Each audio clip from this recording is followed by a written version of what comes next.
It's been 5 months since I stopped drinking alcohol and since I stopped smoking cannabis. And although I did experience some growth during that time, it's nothing compared to what I've been experiencing these last few weeks. Since I've started habitually reading every single day again, I've been reading this and How to Win Friends and Influence People by Dale Carnegie. This is The Subtle Art of Not Giving a Fuck by Mark Manson. And I highly suggest anyone to read this book. Like, you don't even have to be an addict to read this book. There's so much value in it, I find. It's an easy read as well. It's not, the reading level comprehension required is not like anything great. But yeah, it's been 5 months since I last smoked cannabis, since I last drank. And I've been starting to read again. I've been starting to meditate again on a daily basis almost. I don't meditate every single day, but I'm slowly getting back into the habit. But I have been reading every day, and I've been starting to go to the gym again. This week is week 2 of my fitness journey after a couple months of not going. And it's through doing these mindfulness practices such as yoga, which I need to get into the daily habit of. I've just been doing it like every now and then, but building habits takes time. It's really the consistency that's required and like repetition. And then meditation, journaling, doing self-study, and reading books and taking walks in nature, as you guys see, that's helped me stay grounded. Now, I can't say I'm 5 months sober because during November when I was in Vietnam, I picked up Valium and Xanax. And I started experimenting with those 2 drugs because I was feeling stressed out and I was feeling anxious at the time. And that just led to me spiraling into somewhat of a benzo addiction, which I've talked about in previous videos. I'm not going to go too much into detail about that in this video. But then when I got back to Thailand, I started experimenting with those 2 benzos plus kratom. And I became a true and tragic mess. And then I made some videos on my channel out of self-pity, and then, you know, I just felt really bad. And those series of events led me to eventually deleting my social media. Now I've deleted everything, Instagram, Twitter, Discord. And that has made me live a lot more in the present moment and change my values. Throughout the 5 months, I was still chasing validity online. I was still like creating cringy TikToks. I wasn't living true to my authentic self. It's through these series of events and eventually relapsing on benzos at the end of the year that have led me to really seek out personal growth and change. Because when I look back on the cringy content and the like self-pity content videos that I made before the end of this year, like in December, I really don't like the person who I was, or I really don't like the person that I see on camera. All those events have really led me to seek out a radical change in my life. And at the end of the day, there have been times in my life where I thought I was the victim or this or that, and I didn't realize how much power and control I actually had over my own situation, over my own life. As the saying goes, nobody's gonna come pick you up if you're feeling down bad. It's up to you to make the decisions to be happy, to do the things that are in your own best interest. Nobody else can live your life for you. And if there's anything I learned throughout my years of substance abuse and throughout my sense of sobriety, it's if you truly want to be content when you're sober, you have to fundamentally change your habits, you have to change your routine, and you have to fundamentally change who you are as a person. Now, all this takes time. You can't do a full 180 overnight, but you can choose how you live during your present moments and during the present day.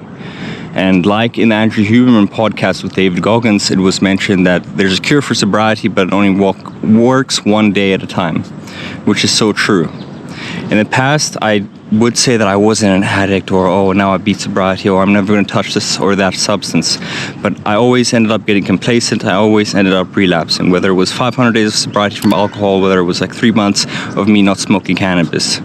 I would always end up relapsing. So it's now through the last relapse with benzos that I've really had, and deleting my social media, which has probably been the best decision that I've made this year, or like towards the end of last year, that I've just had so much more time to reflect on myself. I've removed the distractions from my life. I don't have these social comparisons that I was constantly comparing myself to. And I'm starting to finally shift the change in values of my life and what I truly value. Before, I was chasing the wrong things in life, and now it's truly through self-reflection, true personal growth, that I'm finally starting to learn who I am as a person, and I'm just getting comfortable being uncomfortable. And that part of that sucks. Don't get me wrong. I don't feel great all the time. I feel these last 2 weeks, like this last week mentally, I have not felt the best. But that doesn't stop me from getting up out of bed, going for walks, going to the gym, going out on public transport, going out to eat by myself in food courts where there's a ton of people, where usually I would be socially anxious. Usually I would have maybe taken a Valium or Xanax. But the more I do these uncomfortable things, like maybe even self-study, I'm doing biohacking your brain's health. The reading comprehension is really above my level for some of the articles, because they go into studies mentioning like the HOMAR, IR, and like insulin resistance and things like that. And then I'm there like copy and pasting like one paragraph at a time, ChatGPT, getting it to explain it to me in layman's terms what this means. But it's through putting myself in these uncomfortable situations that I'm experiencing personal growth, that I'm increasing my willpower, and I'm just learning more about myself, my mind, how the body works, and more about the world. And it's through reading books, through listening to podcasts that actually have value with guests who are like psychologists or neurologists or professionals in their respective fields that actually add value to my life and add knowledge to my life that I can apply to my life, that I have been able to seek out new perspectives. Because in my past sobriety stints, I was never really consistent with like this self-development and the self-improvement aspect of my life. And it's that consistency that's required to forge new habits and to change you into a new person. If you start getting complacent, that's when you will fall back into your old habits.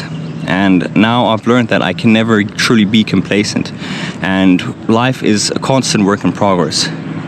And it's through these challenges, it's through not playing the victim and realizing that everything is in your control and ultimately everything is in your power, and realizing ultimately everything is your fault. Even the bad things in your life, even the bad aspects in your life, is you're partly responsible for, because it's how you choose to perceive what you go through and how you choose to perceive what happens to you, even to external factors outside of your control, that you shape your reality. You shape your perspective based off of that, and that in turn creates how you see your reality. And it's through engaging in these positive habits, whether I want to do them or not, even forcing myself to do them, then I'm increasing my mental fortitude, my mental resilience, and I'm building my midcingulate angular cortex, which is a part of your brain that grows when you do activities that you're adverse to, that you don't necessarily want to do. But if you keep on challenging yourself, if you keep on pushing yourself, your midcingulate angular cortex will grow. In return, your willpower will grow. And over time, you will change as a person. Amygdala, fear, prefrontal cortex, it's planning and action. I could tell you every brain area and I teach neuroanatomy to medical students, but when I started seeing the data on the anterior midcingulate cortex, I was like, whoa, this is interesting. Yep. And all the data point to the fact that we can build this area up. Yep. But that as quickly as we build it up, if we don't continue to invest in things that are hard for us, that we don't want to do, that's the part that feels so Goggin-esque to me, that we don't want to do. Mm-hmm. Like if you love the ice bath, I love the ice bath, and you go from 1 minute to 10 minutes, guess what? Your anterior midcingulate cortex did not grow. None. But if you hate the cold water, if you're afraid of drowning and you get into water and put your head under, then your anterior and survive, then the anterior midcingulate cortex gets bigger. But if you don't do it the next day, or if you do it the next day and you enjoy it, because hey, I did it yesterday, woohoo, happy me, Merry Christmas, as you would say. Merry Christmas. Guess what? The anterior midcingulate cortex shrinks again. Yep. To me, this is one of the most important discoveries that neuroscience has ever made. Because it's that I don't want to do something, but do it anyway. That's right. That grows this area. And it's almost like I have a friend, he's been sober 30 years from alcohol. And he always says, the amazing thing about addiction is there's a cure. The problem is it only works one day at a time. Yep. And so you have to renew it every day. That's right. In this video, I want to read some text from The Subtle Art of Not Giving a Fuck. I think we're in chapter 5, and the chapter is called You're Always Choosing. Whether we consciously recognize it or not, we are always responsible for our experiences. It's impossible not to be. Choosing to not consciously interpret events in our lives is still interpretation of events of our lives. Choosing not to respond to the events in our lives is still a response to the events in our lives. Even if you get run over by a clown car and pissed on by a busload of school children, it's still your responsibility to interpret the meaning of the event and choose a response. Whether we like it or not, we're always taking an active role in what's occurring within us. And we are always interpreting the meaning of every moment and every occurrence. We are always choosing the values by which we live and the metrics by which we measure that happens to us. Often the same event can be good or bad depending on the metric we choose to use. The point is we are always choosing whether we recognize it or not, always. It comes back to how in reality there is no such thing as not giving a single fuck. It's impossible. We must all give a fuck about something. To not give a fuck about anything is still to give a fuck about something. The real question is, what are we choosing to give a fuck about? What values are we choosing to base our actions on? What metrics are we choosing to measure our life? And are those good choices, good values, and good metrics? We are responsible for our experiences that aren't our fault all the time. That is part of life. There's a difference between blaming someone else for your situation and that person actually being responsible for your situation. Nobody's ever responsible for your situation but you. Many people may be to blame for your unhappiness, but nobody's ever responsible for your unhappiness but you. This is because you always get to choose how you see things, how you react to things, how you value things. You always get to choose the metric by which to measure your experiences. And that's something that I honestly did not realize, fully. It took me a new rock bottom, a new low, spiraling down the rabbit hole of benzos to figure this out, because I went into the New Year's, which was the last time I used Xanax, Valium, and Kratom, to realize that I can't keep living like this. I made a lot of bad videos in December, like I said, that I was just down bad. I was just venting about my emotions. Oh, this and that. Oh, I'm crying like a little baby. And I didn't realize that I have so much more control over these events. Why did I slip up with my benzodiazepine use? 1, ignorance. 2, arrogance. 3, I was complacent. And at the time when I was in Vietnam and I picked up my first 5 milligrams of diazepam, which eventually led to me seeking out 10 milligram diazepam pills, I was not doing any of my self-improvement habits. I was not practicing mindfulness at all. I was just editing videos and exploring different cities. But I wasn't meditating at that time. I wasn't going to the gym. I was walking outside and I was walking in nature, but that by itself wasn't enough to calm me down and remove the intrusive thoughts from my head. And really, I was so stressed out at the time, so I just wanted something to alleviate that. But why didn't I just hit the gym if I was so stressed out? Which is one of my best relievers. Exercise for me is one of my favorite things to do because of the mental benefits that I receive and how I feel afterwards, the natural release of endorphins. But I grew complacent, and it's in that complacency where I always slip up throughout the years. I've had my sense of sobriety, and I've always gotten complacent and I've always slipped up. So it's with this newfound conviction that I realize that every day I have to work towards becoming a better person. There is no days off, essentially. I mean, there's days where I might not have to do everything or might not have a full packed schedule, but there's certain things that I think in my life are probably a non-negotiable. Those 3 things should be reading books on a daily basis, meditating on a daily basis, and going outside on a daily basis. I don't have to exercise 7 out of 7 days of the week. My gym schedule is 5 days, 5 days a week. And then maybe on the rest days, I just take walks or I just do 10,000 steps or something in nature, right? It's important not to be sedentary. When I'm sedentary or I'm just in my room all day and I just don't leave the house, I'm not moving out, I'm not out and about, I'm not moving, that's when I am at my worst mentally. Even if I'm reading, even if I'm meditating, if I just stay inside all day, that's when I'm just stuck with my own negative energy, Even if I'm by myself and I'm taking walks in nature or I'm exploring the city, I see life, I see different people, I know that I'm not alone in this world. And that's going to sound maybe a little bit cringy or stupid, but it's just by getting yourself outside and touching grass, touching nature, or being surrounded by nature, for me at least, that has such a beneficial impact on mental health. Now, in multiple different videos, I've always repeated this, that every action you take, every decision you make is a vote for your future self. So ask yourself, who do you want to be? And right now, I just want to be a better person.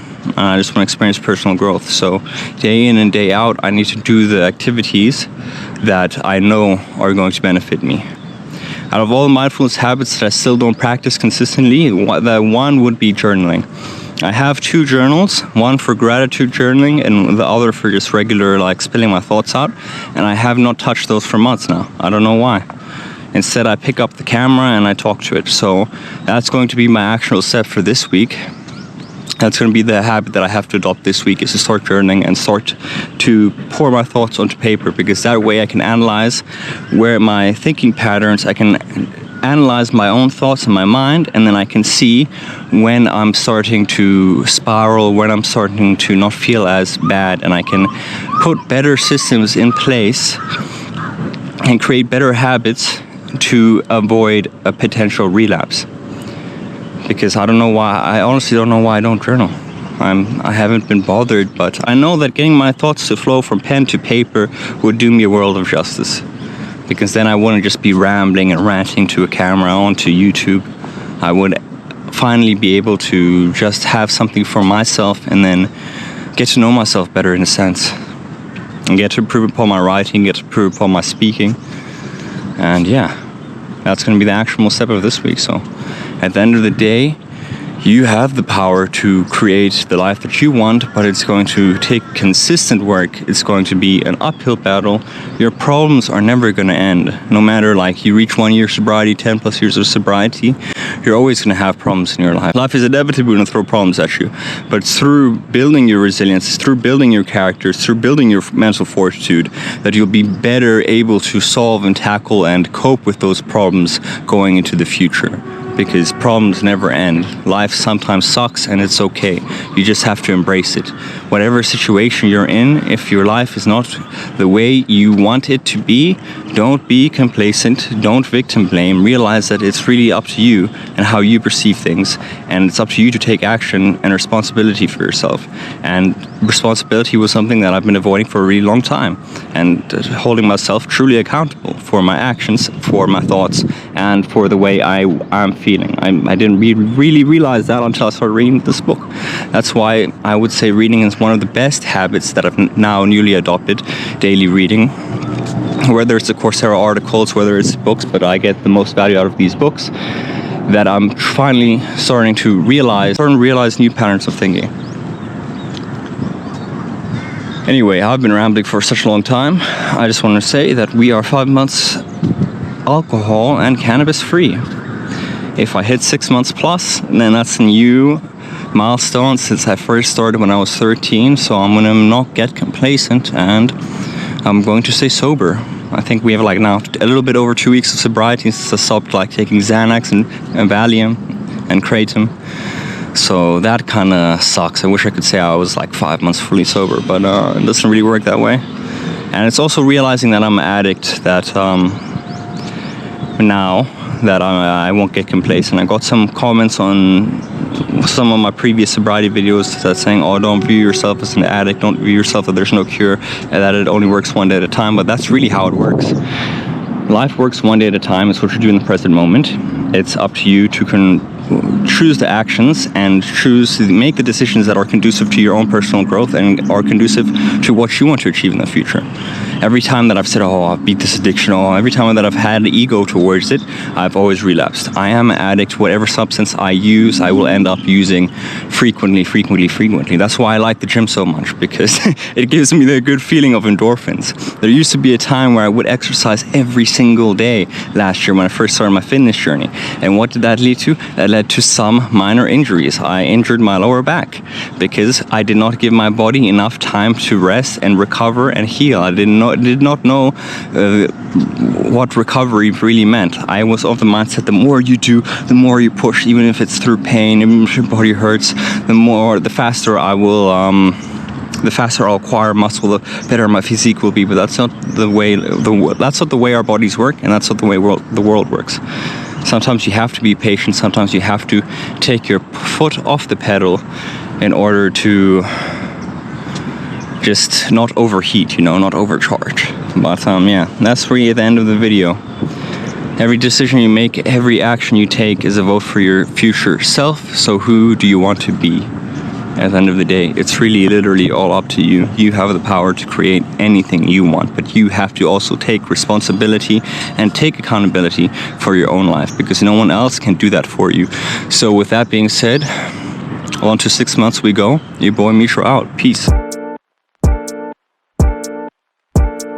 Bands or baby, serve that daily. Have a little look, ears tongue get wavy. Need some food, hanging out crazy. Same tracksuits, I'm hanging out daily. Come out, look at the smell, leaving the crib, but you'll be back in a bit.